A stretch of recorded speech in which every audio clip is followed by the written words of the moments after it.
Question, Jake, and as you were describing that, it was reminding me of the early years of HIV/AIDS, when we were trying to figure out what I would call, in fact, that's the name of my group, the pathogenic, immunopathogenic section in my laboratory, is trying to look at what the pathogenesis, and that's a big word to mean, how does the virus do its damage, and what are the primary and secondary effects of infection? And it took us a while to delineate that completely in HIV/AIDS, and we're having the same experience now.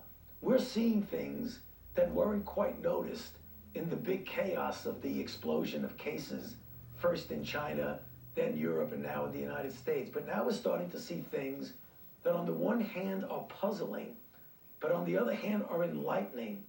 And I say they're enlightening because they can inform us and open up maybe more modalities of treatment.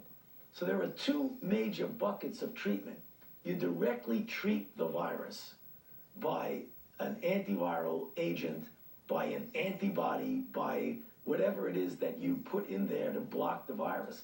But then the virus triggers things in the body that, as we see more of it now, we say, wait a minute, maybe there's another avenue of treatment, of being able to block the secondary, often deadly effects of the virus. And one of them you mentioned quite clearly. When you look at autopsies now, we're seeing things that we didn't expect. We thought it was all primary viral pneumonia because people would have ground glass appearance of their chest x-ray, which is indicative of a diffuse involvement of the lung. Then when you look at what's in there, there are a thing called microthrombi, which means platelets aggregate and thrombuses form. When that happens, the diffusion of oxygen back and forth to the blood doesn't work. And that may be why people who are in that situation seem to be doing well, and then all of a sudden they rapidly and dramatically deteriorate.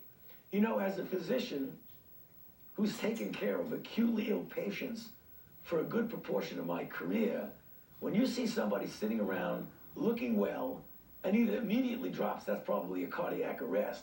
But if someone deteriorates very, very rapidly, there are only a couple of things that can do that. One of them is you're bleeding out. The other one is you're having thrombi or blocking of blood vessels. And that's one thing that I think we really need to pursue. The reason I say that, Jake, is because there's treatment for that that's above and beyond the treatment of just antiviral. And right now, together with the National Heart, Lung, and Blood Institute, the Neurological Institute at the NIH, we're putting together protocols, and others, we're not the only ones that are doing it, to determine if that's the cause of the deterioration. In addition to the virus, we got to aim at two goals.